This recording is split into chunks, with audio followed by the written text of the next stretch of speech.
Assalamualaikum dan salam sejahtera. Anda bersama dengan saya Izzah Islan dan anda sedang menonton agenda Awani. Pada 16 Februari yang lalu, genap 100 tahun terjadinya tragedi taufan Haiyan di Tacloban, Filipina, di mana lebih kurang 4 juta rakyat Filipina terjejas dengan kehilangan rumah dan juga ahli keluarga. Dan menurut UNICEF ataupun tabung kanak-kanak Pertubuhan Bangsa-Bangsa Bersatu, daripada angka 4 juta rakyat Filipina ini, 1.7 daripadanya terdiri daripada kanak-kanak dan kanak-kanak ini terjejas dengan kehilangan ahli keluarga, kehilangan ibu bapa dan tidak dapat ke sekolah dan sebagainya. Dan UNICEF sendiri telah mengambil tanggungjawab untuk membantu kanak-kanak ini meneruskan kehidupan seperti biasa dan memberi pelbagai jenis bentuk bantuan. Dan untuk mengetahui apakah bentuk bantuan-bantuan yang telah pun diberikan oleh UNICEF dan juga bagaimana rakyat Filipina secara keseluruhannya menjalani hidup selepas 3 bulan berlakunya taufan Haiyan, kita bersama dengan tetamu khas kita pada malam ini, wakil daripada UNICEF Malaysia yang telah pun berada di Filipina sepanjang 3 bulan yang lalu dan baru saja pulang ke tanah air, iaitu Mr. Yu Hee Chia. Selamat datang ke agenda Awani, Mr. Chia. Okey, jadi Chia, you sendiri ada pergi ke Filipina, ke Tacloban dan melihat sendiri tragedi yang berlaku di sana. Apa perasaan you? Bagaimanakah pengalaman itu bagi anda? Pengalaman saya apabila kali pertama berada di Tacloban pada 18 November agak mengejutkan kerana melihat tahap dan impak kemusnahan di Tacloban. Jadi rasa sedih bila tengok melihat terutamanya mangsa yang kehilangan rumah, tempat tinggal, apatah lagi orang kesayangan yang tidak dapat diselamatkan. Ya. Sesampainya anda ke bumi Tacloban itu, apakah perkara yang pertama sekali terlintas di minda? Pertama kali sebelum saya pergi terasa anxious lah nak pergi. Okey. Ini masih lagi di Malaysia, belum lagi ke sana? Belum. Sudah rasa anxious? Sudah dah. Okay. So once you get there in Tacloban, what came across in your mind? What came across was the devastation.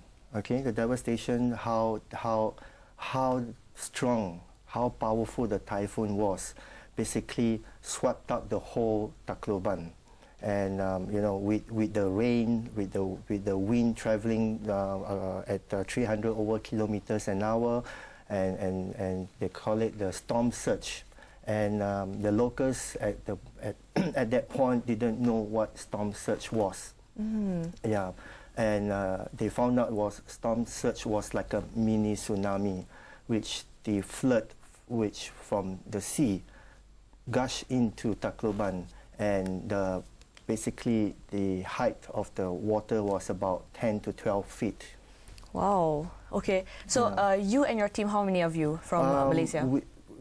For Malaysia, it's only me. It's just you? Yeah, we have a team which we've been called to respond, and we have about, at that point, was between 50 to 60 staff who were called as a search mission staff to head with the response. From around Asia? From around the world. From around the world. Yeah, because we have a specialized area, and for me, I'm in charge of the administration and as well as logistics. What is the capacity of UNICEF being in Tacloban, Filipina, for the tragedy? Why is UNICEF there? First of all, the government has basically called for an emergency response internationally to come in and basically provide humanitarian support. So basically for us, we look into few areas like WASH, which stands for water, sanitation and hygiene. We have education, we have health, we have child protection, and we have nutrition. So we have specialized staff who basically look into that area. So let me give you an example. The most right after the typhoon, the most crucial thing that people need, that we have access, is water, safe water. So basically, UNICEF has provided safe access water to about 920,000 people in the Philippines where the where the typhoon was hit. Over the course of 3 months. Over the course of 3 months, that's right. So basically, we also provide water kits, hygiene kits, water treatment, bladders, and home storage containers to them, so that they can have access to clean water. How was it like actually for the Filipinos to not have a roof on their heads, to be homeless because of this? It's kind of tough for them because right after the typhoon, basically there were no trees, there were nothing, basically nothing, and so they were being evacuated into certain place, but it was a very cramped area, such as like they were being evacuated into schools, into these convention centers, into government establishments, but then they were also badly hit as well, but they have a structure there. But the thing is, how many that they can house in. And so what other UN agencies were providing things like tents, food aids, and as well as other necessity. From what we gather from all the humanitarian UN cluster meeting, there were 3 important needs for the people in Tacloban, which is food, water, and shelter. So that was the first 3 main areas that we have to provide, especially in this kind of disaster. Okay, so for just to take a step back, is Philippines actually prepared for this scale of disasters? To be honest, they have prepared because in terms of typhoon, they have many typhoons in a year, and but this one is particularly strong, the strongest ever. And so that is why when they had to call out for humanitarian assistance, because with that government capacity, they were unable Still not enough. Mobilize themselves. All right, Shah, we will talk more on some of the things that you actually have to face while you were there, and the sort of help that UNICEF actually brought to the people who are affected by this. But we have to go for a break. Okay, jangan pergi ke mana-mana, teruskan menonton Astro Awani dan Agenda Awani. Kita akan kembali selepas berhenti berehat.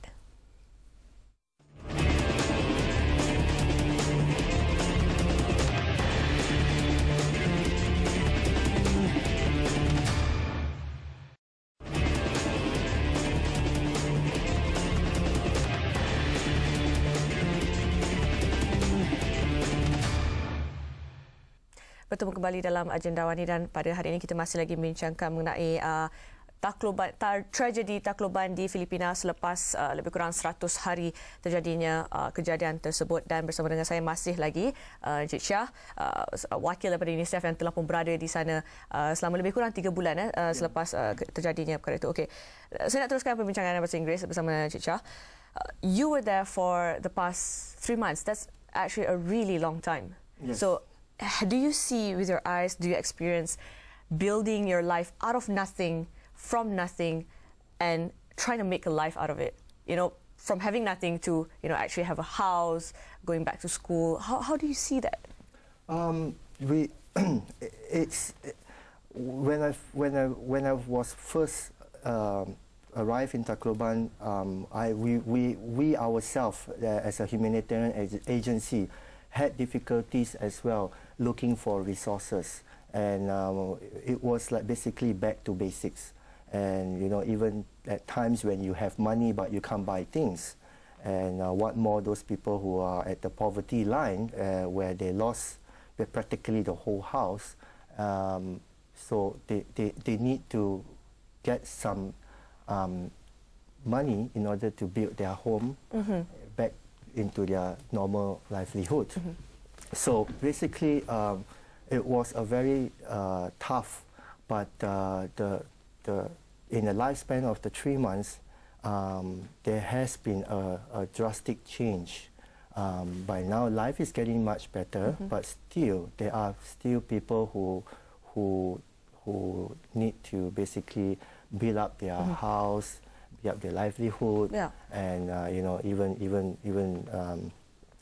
getting a job over there. True, and I heard that some schools are actually now open for the kids to actually get their education again, but actually only half of the original number of students went back to school is because they feel a bit traumatized. That's because the schools are still around the danger zone of what they call. So how does UNICEF help these people to actually get over their trauma? Because I know that emotional aid is actually the most important aid that one can ever give, apart from just shelter, food, and roof. That's right. UNICEF is providing psychosocial support to about 13,500 children, and where we will set up about approximately 80 child-friendly space for the Department of Social Welfare to basically support them on the psychosocial.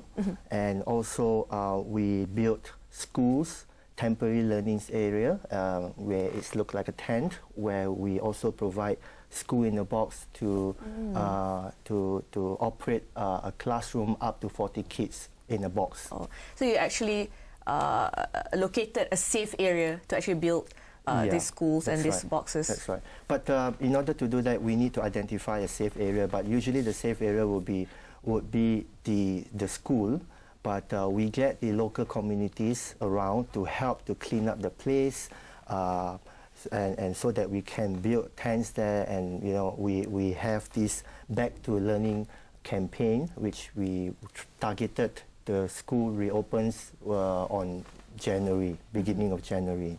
What about the teachers though, or what about the staff that actually run this? Is it people from UNICEF yourself? The teachers are basically the locals as well. They were also part as a victim, and we interviewed them to see how they are, and they said that they were badly affected, but you know, as an adult, yes, they get emotionally affected as well, but then, you know, they have the passion to say that they want to go back and teach, and also teach the children as well, so that, you know, the livelihood will get better, so that, you know, children would not be wandering around on the streets. So that was the thing that the teachers wanting to start back school as well. Wow, okay, that's very compelling. And for yourself, Chia, do you encounter any of this heart-wrenching experience? I'm sure you have spoken to a lot of locals. So maybe one of the most memorable stories that you heard from the locals that actually affected you, maybe made you cry or made you jump for joy or something. Basically, what one shared with me was basically they were living next to the shore, and when the typhoon came and the water level rose, they got nowhere to go. So what they did was they had to climb up to their roof, and helping whoever is around up to the roof, and just waited the typhoon to be over. So all he did was just to pray and waited until the whole typhoon was over. So which is hours. Which is hours. It was like almost half a day. So he was all drenched wet, and you know, one even came to me, which he said that he got hit by a wooden stick, which flew onto his leg. So and hit his leg. So basically, it was very tragic experience for them. And was it tragic as well for you? Because we don't have any large scale, you know, disasters such as that. We do have our share, but not as big. So maybe we can talk about your experience being there yourself and your traumatic experience. Maybe you have any after this break. Jangan ke mana, kita akan teruskan perbincangan mengenai taufan Haiyan selepas berhenti berehat.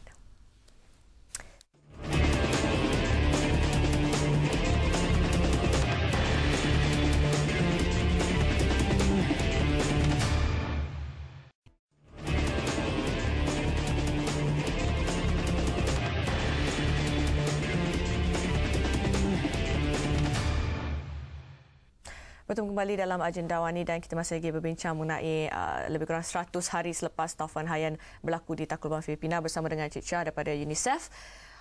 Chia, you went there for 3 months and you've heard experiences from the locals and victims of the disaster. And what about for yourself? Do you feel any traumatic experience? Do you feel shook up, you know, coming back to KL and just feel like, I'm so grateful for having all these things? How do you feel? Before I went, I told myself to be mentally and physically prepared for the worst. So basically, and the worst being? The worst being looking at dead bodies around, and basically, things which, things which I've not experienced before. So for the first for the first 2 weeks, it was very difficult, getting around because a lot of debris was around on the road, and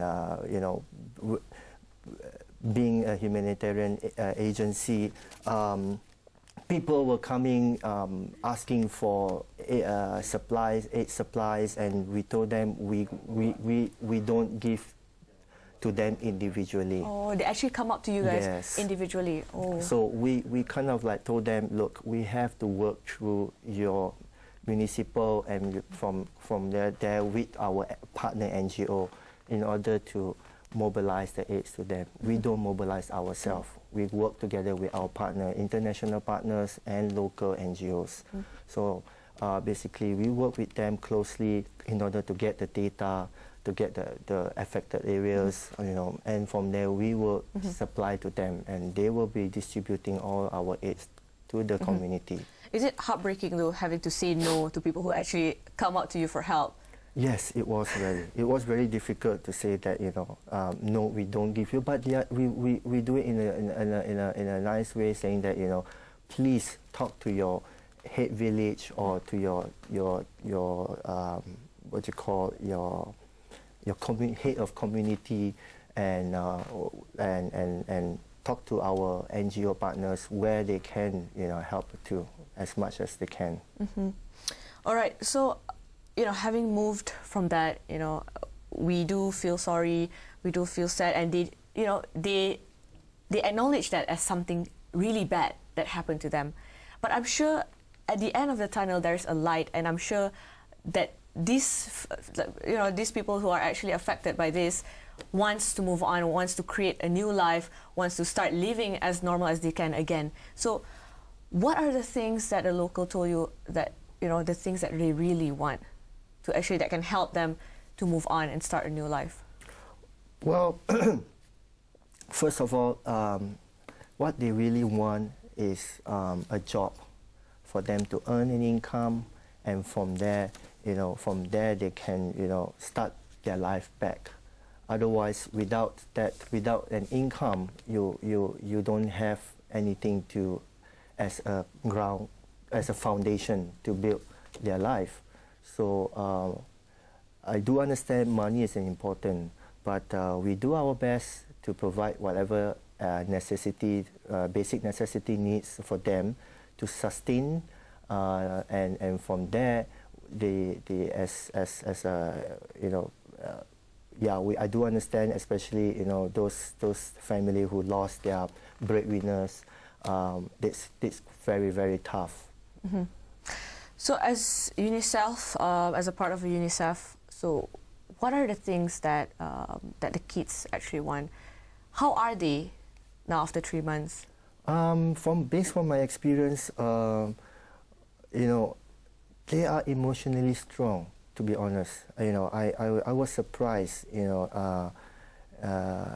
they are emotionally strong. I can see them face smiling, but you know, I think the basic necessity has basically made them strong.